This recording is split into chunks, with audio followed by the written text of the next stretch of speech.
Obligatory YouTuber self-promo, but time efficient. Thank you.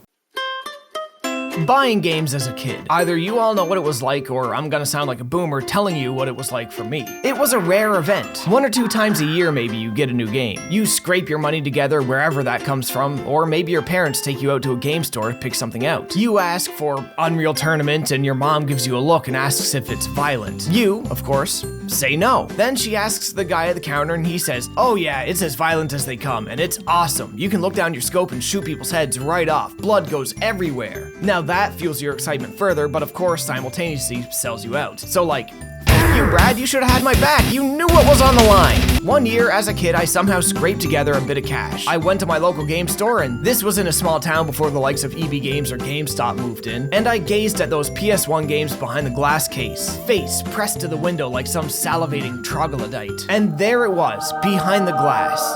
Ark the Lad. I got to look at it, it looked cool. I seen it in magazines before, but this was my first time seeing it in person. The pictures looked like The Legend of Zelda to me, as did the main character. I didn't really know what the game was, but I was intrigued. 5 discs? All the best games were on 4, so surely a game with 5 discs was truly next level, right?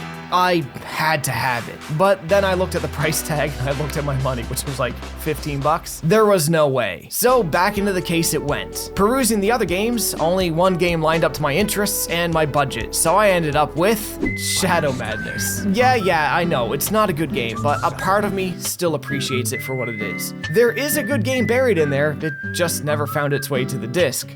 Sadly. So yeah, Ark the Lad was too expensive for me when I was a child. But 25 years later, I still found myself thinking about it. Curious. And now, I had a job. Hell, at times, I even had a good job with good money. So surely, Ark the Lad would be within my grasp now. Right? No. If anything, I was closer when I was a kid. So what the hell happened here? Well, you see, Ark the Lad was a Working Designs release in the West, and Working Design releases were quite premium. Working Designs were something like pioneers in the localization department, bringing more niche Japanese games to the West at a higher level of localization than was typical, and they had much more premium packaging. Their games sometimes incorporated English voice acting on disc, full color manuals that included translation notes, new cutscenes, crazy extras such as pins, stopwatches, art books, soundtracks, really the works. Though it should be said, the localizations were of a higher quality than average for the time. There are some who look at them with ire today, largely for their inclusion of strange topical American humor and texts that were clearly not in the original plus some mistranslation here and there. But it's hard for me to be too mad about them at the time, given our options for receiving these games back then at all. Of course, all this premium work commanded a premium price, which made Working Designs games sell less copies overall, which of course meant they retained their value better and only increased in price over time. The Ark the Lad collection I looked at as a kid was so pricey, not only because it came with all this ridiculous stuff, but because those 5 discs were 4 different games and a making of disc, all packed into one single release. For better or worse, any other developer would have split these things up across multiple releases and milked it for all it was worth, but not Working Designs. Today, to get the same full set I looked at as a kid would set you back $300 to $400 or more. Which is why, as an adult, I still didn't get it. But what I did get is what I was truly interested in. The games. I just really want to end my curiosity once and for all, and for less than $100, I was able to get all 5 discs in good condition in their original jewel case. I just don't have any of those extras. And yeah, sure, I could download these digitally at a much cheaper price, but I'm not really too beat up with 4 games at less than $100. Now, would I love to have those extras? Yeah, of course, I would love to complete this set, but I buy games to play them, and this is the part that I'm actually going to use. Over 20 years from the time I first laid my eyes on this game, it is finally mine, and I finally get to experience it. Holding it now in my hands as an adult, I realized for the first time, yeah, it's not like a Legend of Zelda game at all. Working Designs did release another game that was a little bit like Legend of Zelda, and that was called Alundra, which I also recently purchased and will hopefully be playing through soon. No, Ark the Lad is actually a strategy RPG, a genre I played quite a bit as a kid between Final Fantasy Tactics and the Shining Force games. And now, as an adult, finally playing the game for the first time, something I also notice here is,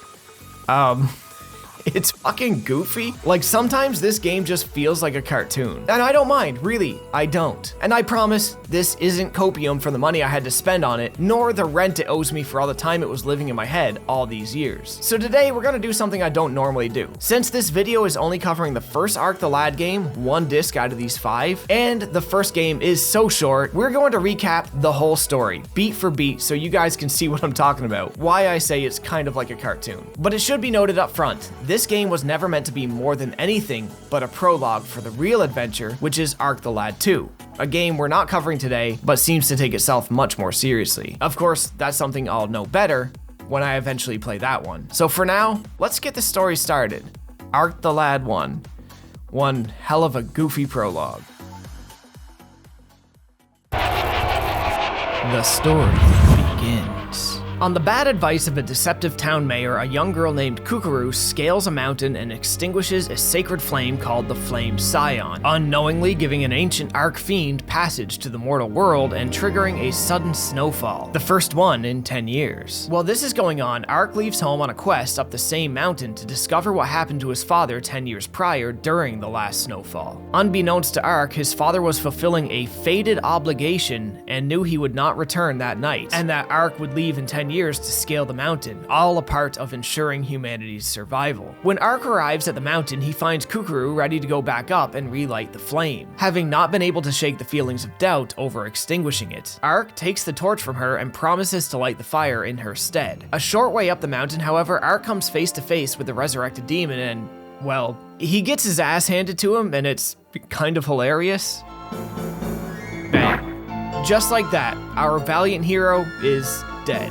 Almost. The Ark Fiend leaves to confront Kukuru while Ark, the lad, is revived by a mysterious holy presence that gives him the power of the Guardian and informs him of his fated task. Ark is to light the fire, save humanity, then return later to extinguish the flame so he can acquire the Ark, a mysterious magical box that can help him save the world from a coming evil, all this being part of a deal Ark's father made with the protectors of the world before heading off into the unknown 10 years prior. And already, I'm tired of the word Ark. It kind of convolutes things a bit. Ark the lad, Ark the ghoul, Ark the box. Like, what's next? Ark the shape of a sword in a swiping motion? Anyway, Ark, rejuvenated, continues to scale the mountain. And it's here we get our first look at the battle system, but where there's only one playable character, there's not a whole lot we can really talk about. It's your standard sort of affair for a turn-based tactical RPG. You move on a grid, if you attack face-to-face, you get a chance for a counter-attack. If you attack somebody's back, they can't counter you back, and there's special moves. Not really much more to discuss here, so we'll look at more of that later. Having won the battle, Ark continues his trip up the mountain, and then he relights the fire, thus banishing the Ark Fiend back to his own realm before he could do anything to Kukuru and begin ending all of humanity.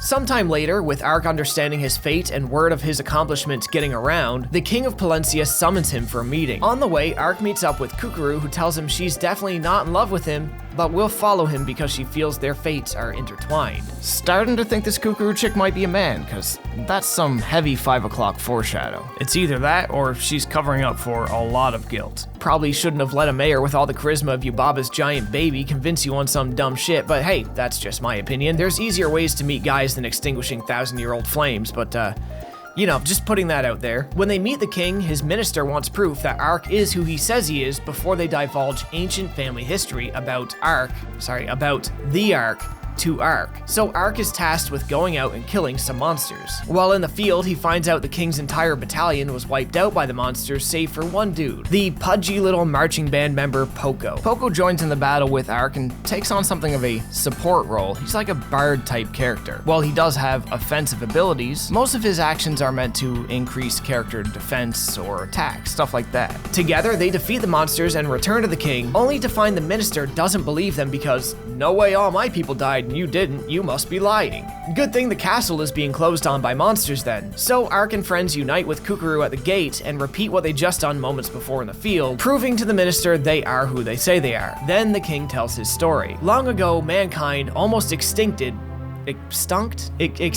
themselves because they were greedy, but somebody argued with the gods on their behalf to save them. Then 2 bozos traveled to Seira, that's where Kukuru is from, and sealed the inheritance of humankind, that's how they word it, into the Ark. Apparently that inheritance is the only way to save the world. With that, Ark is once again left with a quest to find a missing, possibly dead person, and continue whatever quest they were involved in. This time he must investigate the king's brother's disappearance, as his brother was consumed by this legend and would likely have more information. So we head off to the forest where his brother was last seen. But not before an aside showing that the minister is in cahoots with an evil mirror, conspiring to overthrow Ark and bring an end to humanity. Cue villainous laugh and mustache twirling. As we arrive outside the forest at a place called Milmana, we are once again not believed by a bald war general and his monkey that shows us his butt. So of course we must prove who we are by fighting monsters again. Only then can we go into the woods and fight the harder monsters. So Ark and company spend some time alpha maxing and return to the general victorious, who, get this, says it wasn't a real test and proves nothing. Ultimately the real test will be the monsters in the forest. Well, at least we can get into the forest now, but not before another aside that shows the general is also a bad guy conspiring to defeat Ark before he fulfills his fated obligations. Cue villainous laugh and mustache twirling again. I mean, the guy has a pet monkey, so like, of course we've seen this coming. Anyway, the general sends a group of monsters after Ark, hoping to head him off before he gets to the forest. While Ark does get to the forest, defeats the monsters that were sent after him, and stumbles his way straight into Secret of Mana. Or is this Tales of Fantasia? A thick spirit drops out of this magical tree and basically tells him humans are stupid and greedy and destroyed forests like this one all over the world. The spirit had been waiting for Ark for 10 years, since his father, the Crown Prince of Sarah, came 10 years ago. Well, it looks like we're getting somewhere now. The spirit tells Ark that his father's life was in danger 10 years ago, as was the entire royal line. The spirit healed him after an attack, but Joshua, Ark's pappy, wished he was dead anyway, cause the world is a sad place filled with greedy people and, in quotes, humanity is dying. Like, humanity the people or humanity the concept? Anyway, guess Joshua's family wasn't enough for him to want to live. Sucks to suck, Ark. Yeah, I guess you should have been a better son. The spirit gives Ark the hero's crest, another key to humanity's salvation left behind by Ark's father, and sends him back to Toval where his father should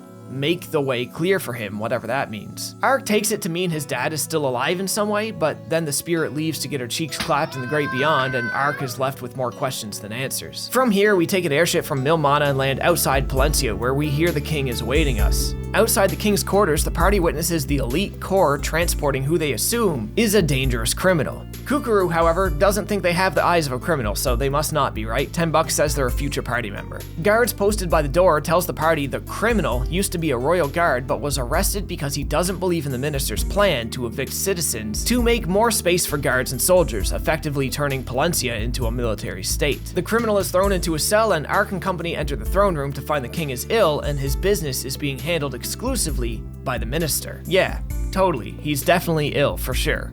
In like that deep state sort of way, you know what I mean. He got ill. The minister is quick to send Ark away as pressing business matter arrives. Outside the audience chamber, the party discusses a need to investigate the minister, noting a strange change in his voice when he was dealing with his guards. Tosh, the imprisoned guard, gets the news he's being sentenced to death for posing a security threat, despite Tosh just trying to stop the minister's men from massacring his family and clan. But don't worry, Ark will save the day, probably, right? I don't know, I'm writing this as I play the game for the first time, so your guess is better than mine. Oh, actually, it turns out Tosh just rips open the bars and walks out. You know, the minister was probably onto something. He's clearly a security risk. Like, how did a guy like this even get captured when he has this much strength, right? This game it's honestly such a cartoon at times, it's kind of amazing. I love it. During Tosh's escape, he crosses paths with Ark's party, who find themselves in a room filled with guards who drop their Scooby-Doo masks and reveal themselves to be monsters. Shortly after discussing how the world, twisted by fear, will soon bring about its own demise. Suddenly, a sacred mirror that foretells the coming of the hero handed down by Kukuru's family begins to shine. Tosh gets to his feet reinvigorated with power, and the fight begins. Some of the animations in this game, honestly guys, they're just so good. These samurai dudes vanish and turn into wooden practice dummies when your attack misses, and it's little details like that that just add so much charm to a game. Gives it so much character. When the monsters are defeated, Tosh puts on the mysterious cold lone wolf act and leaves on his own, with little more than a thank you as a reward, and Ark finally meets with the king. The minister hesitates to believe that Ark is the son of the king's brother. Like, big shock, of course we've seen this coming. Ark offers up the hero crest as evidence. Ark tells the king of humanity's impending downfall as foretold by the forest spirit. How humanity pillaged the land, upset a sacred balance, and are doomed to pay the ultimate price. And how his father left guidance for him time in Tuville, however you're supposed to say it. The king offers Ark his full support, and Ark takes his leave as the minister is informed of Tosh's escape. The minister then, in secret, conspires to get the message left behind by Ark's father before Ark can, and hopefully put a premature end to his quest. When Ark arrives in Tuville, he discovers his house and the rest of the village seemingly exploded, his mother nowhere to be found. Suddenly, a delivery boy shows up with a package from Ark's dad. That's one hell of a post date on that package. The letter tells Ark that to gain control of the Ark, he'll need power stones, which can be obtained by getting the blessings of various spirits throughout the land. The next stop in this quest is to get an ancient book from a nearby monolith, which can provide more guidance. Upon reaching the monument, the party finds writing on it, and oh, what's that? The monolith wants them to prove themselves in battle too. Okay, so they get teleported to an illusory world where the enemy's first immediate attack puts the whole party to sleep. This is off to a fantastic start. So this is one of those battles where your entire party gets put to sleep every turn and then attacked. Then 2/3 of your team has to recover everybody's HP, while the third member slowly whittles down on the amount of enemies. It's not hard, it's just grueling and tedious. Eventually, they win, and an old guy with eyebrows for eyes named Goguen tells us he was trapped inside that monolith for 3,000 years waiting to be freed. Well, you're welcome, buddy. I guess be careful next time. He then tells us that he himself is the book we're looking for and he'll be our guide. Lucky for us, he knew this prophecy or whatever would survive 3,000 years of oral tradition. He tells the party that the world is in peril, and to save it, we must save the 5 guardians who bind and organize the world. Of course, they are all elemental in nature. So we head off to a place called Alatos, the same place the letter from Ark's father originated, to hunt for our first guardian. To get there, we borrow an airship from the King of Palencia, who also gifts Poco with a new drum, which is possessed of unique ability. Just very descriptive. Poco's response to this is literally, "That's nifty." Another reason why this game is the best and why it's a shock we ever find Poco not drowning in muff. In a cutaway, we see Tosh make peace at his father's grave when suddenly a spirit inside his blade gives him guiding words. Words urging him to track down Ark and fight by his side. That their destinies are one and the same. The sword then goes silent and Tosh rushes to the skyport to head them off. Upon arriving, Goguen insults Tosh's hygiene but welcomes him with open arms, informing Ark of their shared destinies. When Ark asks for the old man's sword on that, he basically pulls a "trust me bro," and they all leave together. When they land in Alatos, a man named Chongara meets them at the skyport. He was awaiting them because, get this, he also just knows things. The party follows him to a shop where he lore dumps for a while. TLDR, Alatos was destroyed in a calamity 3,000 years ago. What a coincidence, that's how long Goguen was imprisoned in the monument. But also the Guardian of Light is rumored to still reside at the epicenter of that calamity. To learn where that is, however, we must get some treasure for Chongara that he can't get himself on account of monsters defending it. So we're off to prove ourselves once again.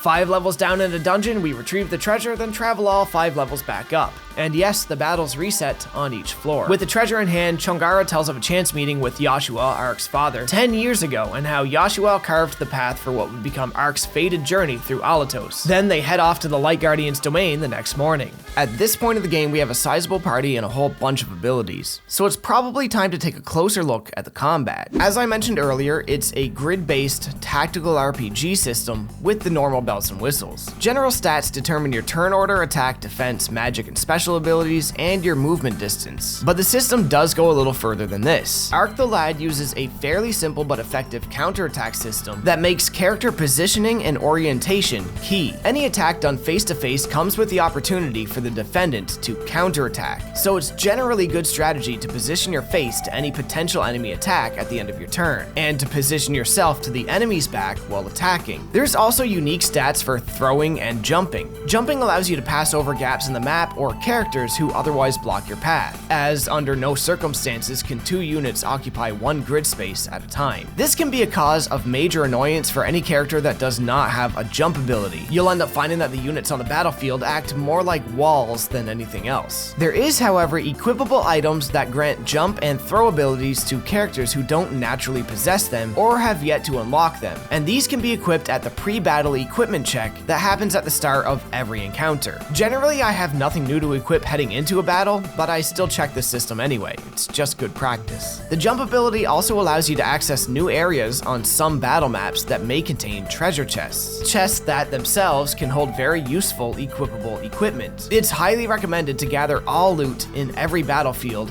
every battle. The throw ability is a tad more unique, as it unlocks the ability for characters to, in a way, have a ranged offensive ability, thus allowing you to gather rocks or bombs and use them from the in-battle item screen to attack enemies with at a distance. This is incredibly useful for more support-oriented characters who die quickly to enemy attacks. Where experience and levels are gained on a per character per turn basis, it's good to have a method for these support characters to commit actions when not needed for support purposes. Where the game really stands out though is its difference in character types and their unique abilities. You of course have your brute force focused characters like Tosh, whose specials deal heavy damage at close ranges. Then you have your mage characters like Gogan, who can summon the elements of the earth to deal massive damage from a distance. Then you have your support characters like Poco, who can slow down enemies, raise your party's stats, or even heal them. And you have your jack of all trades character like our titular Ark, who hits hard, has high HP, and has very strong ranged magical abilities. But some characters are much more unique. Iga, for instance, is primarily a melee character, but his specials make him more attuned to crowd control than one-on-one matches. Using one turn, he can mark all the enemies within a perimeter around himself. Then, on his second turn, he attacks them all at once with a focused guiding laser attack.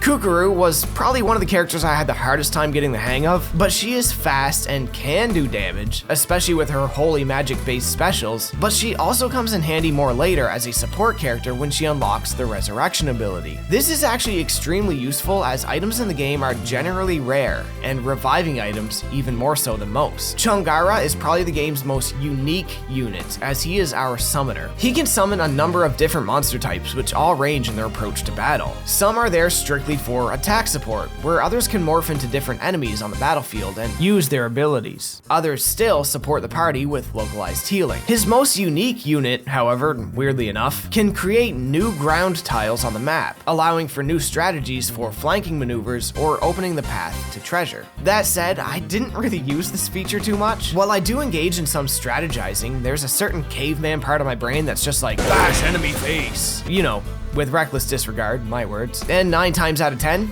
that works just fine. Characters are automatically healed after each battle, and every new battle is a whole new fresh slate. This is for the best since the game rarely allows for free exploration of the world, and when it does, there's not typically much to interact with. Visiting certain areas at certain times can net you unique accessories to equip your characters with, but if you don't get them in time, they're gone forever. And there's really very little to direct you to them or alert you to their existence at all. It is what it is, right? If you're looking to 100% the game, I can only express to you to use a guide. This is, after all, a PlayStation 1 RPG, and it has a lot of design philosophy of like an SNES RPG. Also, while using the guide, you know, if you're looking to 100%, make sure you also set aside 4 free hours for that 50-floor dungeon that has no checkpoints. But yeah, that's basically all the combat has to offer, and I think it's certainly enough to give it a unique character, especially for the meager 10 to 15 hour runtime of the game. The only downside is that there's not really a whole lot of specific control you have over character builds. So most people's playthroughs of the game will be darn near identical. Ark the Lad as a whole doesn't really offer much for player freedom, but there's nothing really wrong with a controlled experience. Hell, I sometimes read visual novels with no dialogue options at all, so you know I have no issues with a controlled experience. Anyway,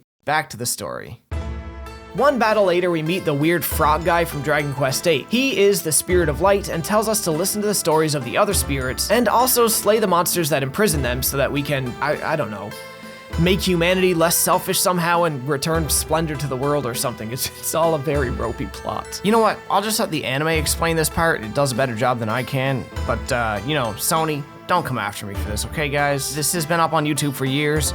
I'm sure it's fine. We are living in this world under the protection of these 5 spirits. However, the people have forgotten this and have become arrogant. They fight and hurt each other. How long must this tragedy be repeated? I pray to you 5 spirits, please bring us just one ray of hope. And I pray to the people, don't ever forget about the Ark, which was given to you as proof of the covenant. No one shall ever be allowed to open the Ark.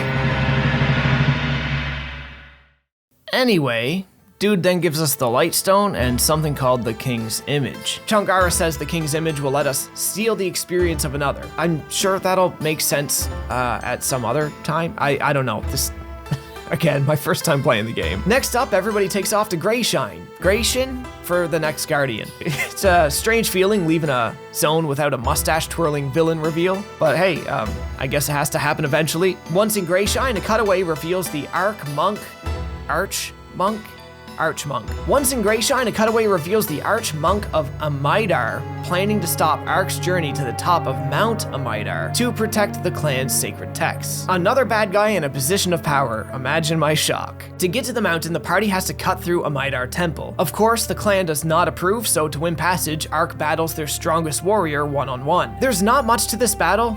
Really, if your level isn't high enough, you'll lose, and if it is, the match will be done in 3 turns if you don't take a turn to heal. With reservation, Iga, the warrior Ark defeated, takes the party to the Archmonk. Inside, Kukuru uses her mirror to reveal the Archmonk is actually a monster in disguise. The Archmonk gets punched in the fart box and the party takes off to the mountain with Iga in tow, who feels guilty for being manipulated. At the top of the mountain, they find monsters had destroyed the altar and the sacred texts had all been stolen. The Earth Spirit, however, essentially tells them, hey, don't worry about it, bro, that they're just words nobody cared about anyway, and that humanity has long turned to using power to dominate land with thankless irreverence.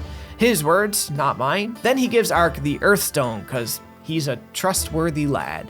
Iga, desperate for new direction in life, becomes a permanent member of the party, as the party takes off to West Natal at the guidance of the Earthstone. It's expected in Natal they will find the Wind Guardian. As they touch down in Natal, they decide to partake in the upcoming Colosseum tournament. Word on the street is that the grand prize is something called a Windstone or something. It's probably not related to the main plot or their quest, but who knows, maybe it'll come in handy. Certainly is a coincidental name for a stone, you know, for a party that's looking for elemental stones. But I digress. I'll be shocked if it turns out to be the real thing when we get it. I need you to give me the stone! The tournament announcer exposits some exposition on the Wind Orb. It was orb, not stone, telling a tale about all those who own it being destined for a mysterious and untimely demise, making it a somehow much sought after item. So we're gonna go win it. And if we don't, we'll at least place second and get some nice travel luggage. With that, Ark enters the arena. And that's coincidentally the name of a totally different Ark the Lad game, Ark Arena. At this point, my Ark was massively overpowered and the tournament was kind of a joke. The last real contestant died in 2 hits and dealt a whopping 1 damage to me with his attacks. The surprise final battle though, against the winner of last year's tournament,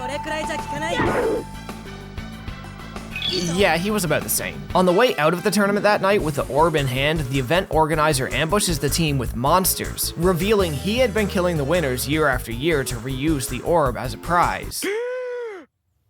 Except for last year's winner, I guess that never happened. And he would have got away with it too if it weren't for these meddling kids. Anyway, he was a monster in disguise and they kick his ass too. After the fight, Gogan acts a goof and accidentally breaks the wind orb, which inadvertently releases the wind spirit. 600 years he'd been trapped in the orb and nobody, not once, ever dropped it or, I don't know, banged it on a wall or something by accident.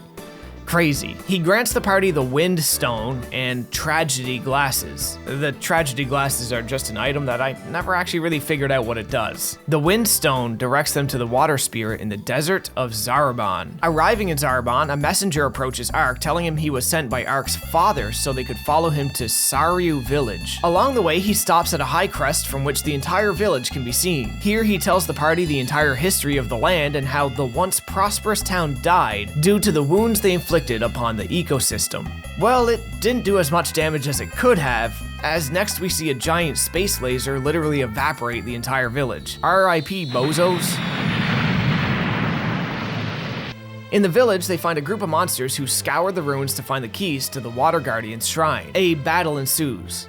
For all intents and purposes, the crazed Minotaur here is the boss of this fight. And I just find it hilarious that one of Chungaro's summons can just copy and shapeshift into him. It's a weak copy, but a copy nonetheless. Usually in games, this sort of thing just inexplicably doesn't work against stronger monsters for whatever reason. Ark, of course, wins the fight. With the enemies defeated, some survivors are located, including a village elder who tells the party of the Zaraban general, Cassadal, and how he must be stopped before he can bring harm to the Water Guardian. Ark begins to doubt if he really can save the world with all the tragedy that follows him, but they rush off to the water shrine anyway, where they find some pretty Nazi-ish looking soldiers and General Cassadal. The Nazis transform into a bunch of bugs as Cassadal proceeds into the cave. This almost feels like an episode of Danger 5 at this point.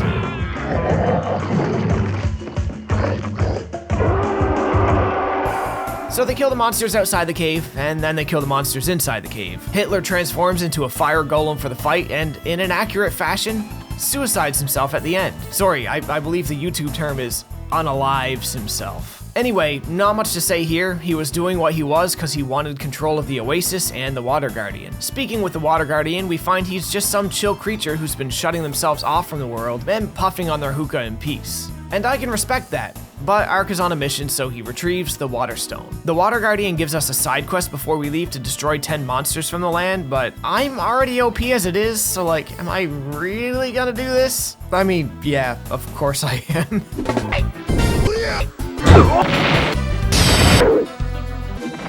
And all Bozo gives me for it is a big bomb. I guess the more enemies you defeat, the greater the reward. You just keep coming back throughout the game, but no stone left unturned, right? Well, some stones left unturned. I looked at a guide to find out what's at the bottom of that 50-story ruin in Alatos, and it turns out it's a bonus character, which would be cool, but 50 stories? The guide says it takes 4 hours of uninterrupted play, and I just don't get those opportunities these days. So that's something I really just cannot do. The Waterstone directs the party back to Saria for the final Guardian, the Fire Guardian, who is apparently grieving below Palencia Castle. So I guess it's time to go throw that minister bum on his bum. Ark gives his point of no return speech to the airship guys and sneaks his way into Palencia. Investigation begins at the castle's warehouse. From there, they spot some scientists who unlock the door to the basement and they follow them down. Deep below the castle, they find a science lab of sorts that seems to be holding the Fire Guardian imprisoned. The head scientist then downs a vial of what looks like monster blood and transforms into a weird dragon guy. So I guess it's time to fight again. So you might remember way earlier when I said, Changara says the king's image will let us steal the experience of another. I'm sure that'll make sense at some other time. I don't know. This, again, my first time playing the game. Well, I just really found out what that means now. The king's image is an accessory that takes all XP Changara's summons would have got and transfers them directly to him instead. At this point, I'm close to the end of the game and all my summons are still level 1. It's no wonder I've been struggling to get much out of Changara and his summons. And this is really going to affect me when I use my save transfer to Ark the Lad 2 if I don't unequip that soon and start making up for lost time. But I'm in the middle of battle, so I can't do that right now. Anyway, for this fight, we bottleneck all the enemies into 2 sets of stairs and just barely make it out. The Fire Guardian explains that his prison was built to steal his power from him and fuel the means of economic evolution for Palencia. Ark destroys the prison and sets the Fire Guardian free. Ark and Gogan convince the Fire Guardian that humanity isn't a complete lost cause because they and their offspring can both experience love and feel the pain of others. The Fire Guardian is in no rush to forgive humanity, but finds himself swayed by Ark's emotional outburst and gives him the Firestone to continue his quest with. Suddenly, an injured scientist triggers the self-destruct button for the lab and Ark and company escape in a hurry. But not before a group of monsters spawns just outside the elevator. Ark and Kukuru jump off the elevator to fight the monsters to give the others more time to escape. But this doesn't really make any sense, like, at all. If they just stayed on the elevator, they would have left the monsters behind to be blown up with the rest of the lab. They were already safe. I don't really get what's going on here. It doesn't really matter, we win anyway. Ark and Kukuru, riding up the elevator alone, get set upon by wyverns. So maybe they weren't entirely safe before, but there was only one flying enemy in that last group, and now they have to fight the new monsters with less backup. Now, don't bother trying to make sense of this. It won't ever actually completely patch up this weird little logic hole. And these enemies are literally called Fate Dragons, so I guess it was bound to happen. In this battle, Kukuru dies quick because her defense is abysmal, then Ark just 1v2s them. At the top of the elevator, the party rushes to save the king while everything begins collapsing and exploding. Outside the audience chamber, the party finds Andal laughing about how the king is unconscious behind him and the castle is about to collapse. That they're all too late. The king uses his dying breath to reveal to Ark that his father never left from Ilmata of his own accord, but that he himself sent him away as he was compelled by Andal to do so, thus giving him the opportunity to secure the throne. He also tells Ark that he discovered Andal is from Romalia and used the appearance of the monsters as a distraction to divert the country's attention while he tried to find and gain control of the Ark, which he believes will grant Romalia a power worthy of conquering nations with. The king, filled with guilt, dies as the castle caves in. Ark and the party escape in the airship, leaving the king's body behind. Next, an emergency broadcast is played across the country. And I guess they have TVs and streetlights in this world? I wasn't really expecting that. Anywho, Andal tells the press that the king was assassinated and pins the blame on Ark and his party. He also claims to be a witness to it all.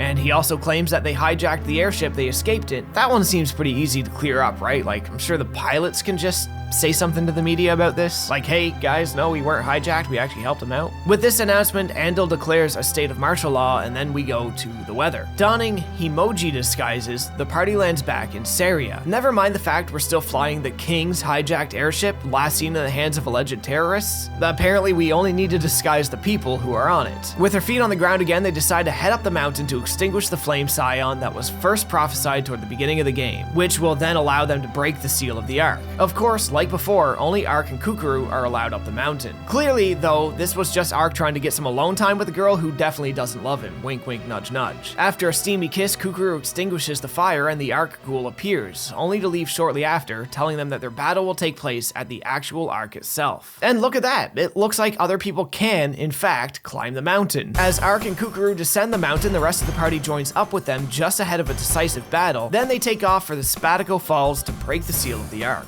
At Sabbatical Falls, we find a lot more Ark fiends than I was led to believe existed, or Ark ghouls if you will. Ark overthrows the Arks, then proceeds to find the Ark while giving a second point of no return speech. With the use of the guidebook's power, Ark and the party are given access to a cave where they find the Ark and present the 5 elemental stones. But of course the Ark has a test for the party, a classic mirror match to see if they can overcome their own insecurities and character flaws. And this is weirdly the last battle of the game. And this battle is just kinda hard to look at, and Chongara stays in the cut corner the whole time, not even looking at the bed. Even when he attacks, he doesn't turn around. Overall though, not a difficult battle.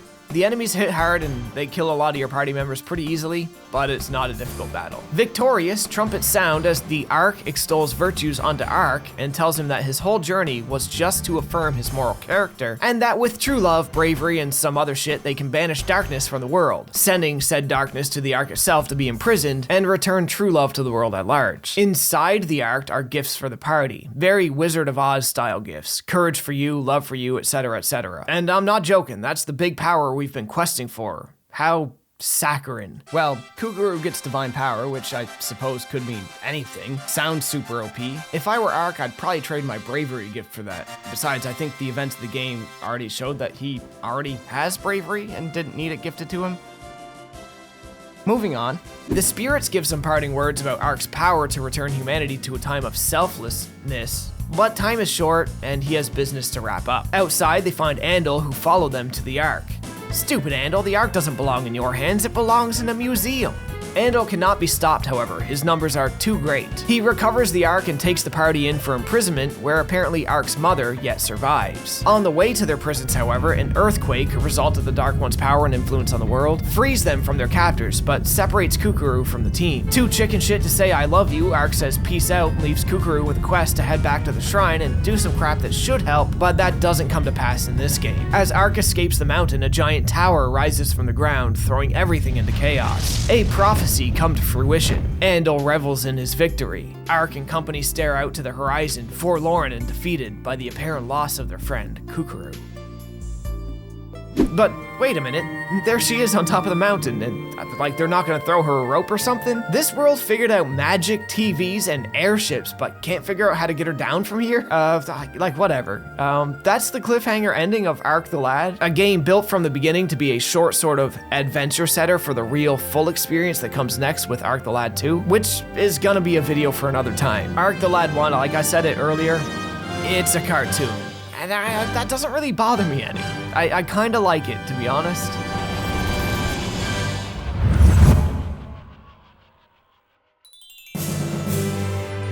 So that, ladies and gentlemen, was the first Ark the Lad game. After wondering about this game for 25 years, did it live up to my expectations? Well, no, because I was expecting entirely the wrong thing almost my entire life, and that's my own fault. Also, I've explored 1 of 6 discs in this collection so far, so I really can't answer that question holistically. However, I will say I had a lot of fun. Was it goofy and a bit shallow in terms of its writing?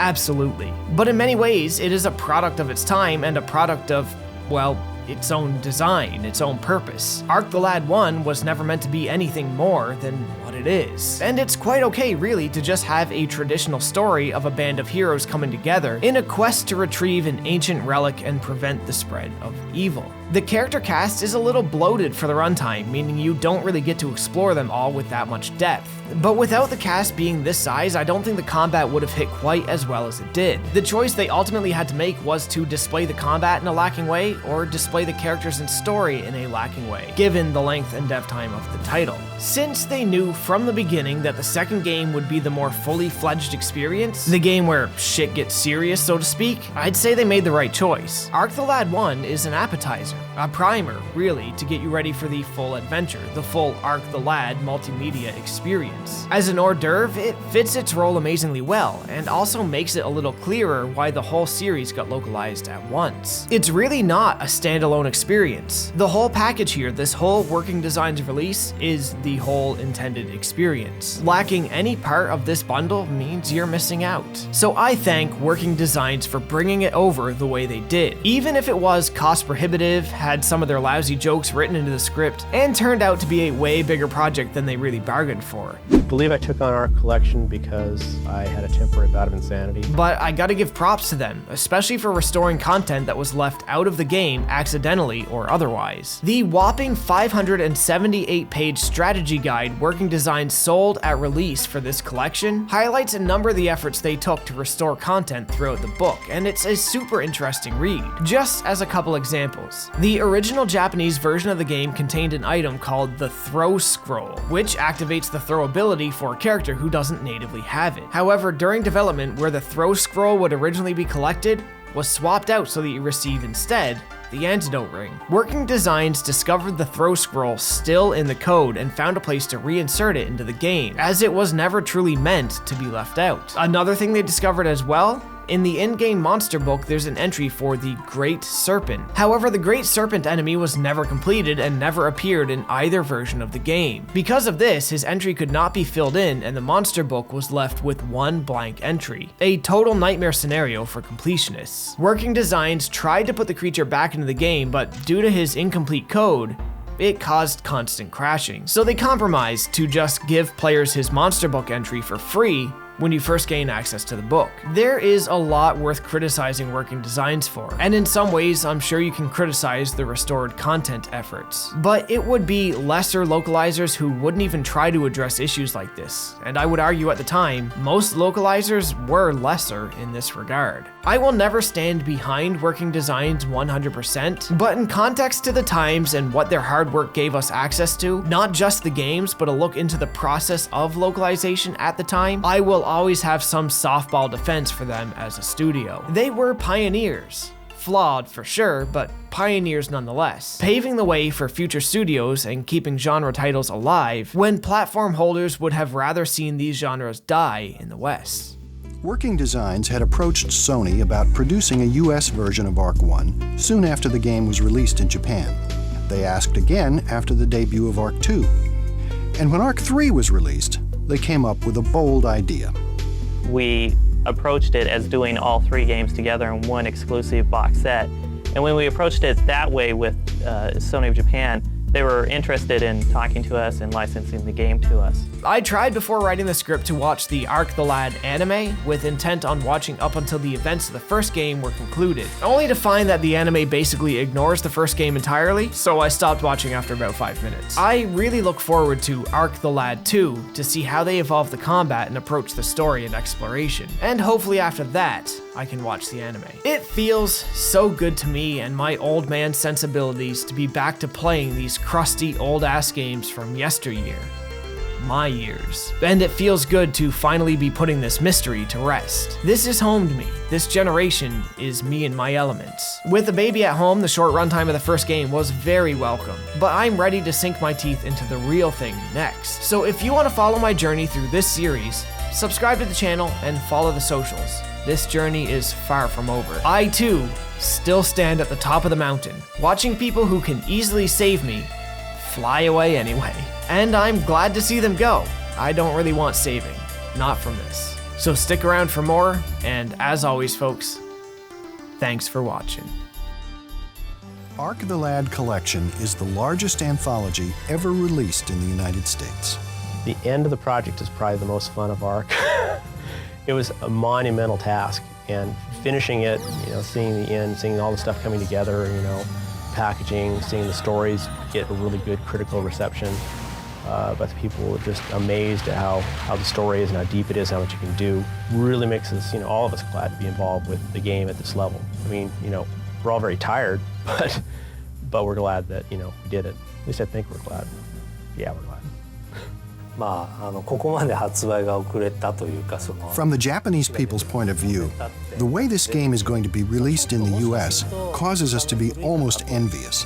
And of course, maybe I don't need to say this, but I would like American players to start playing from the beginning of Arc 1, because in Arc 1, you train your character to some extent, and then move on to the next. Japanese players did this over a space of a number of years, and American players can do this also over a shorter period of time. But if you could play each one without hurrying too much, then you would enjoy this game much more. So please enjoy playing it in that fashion.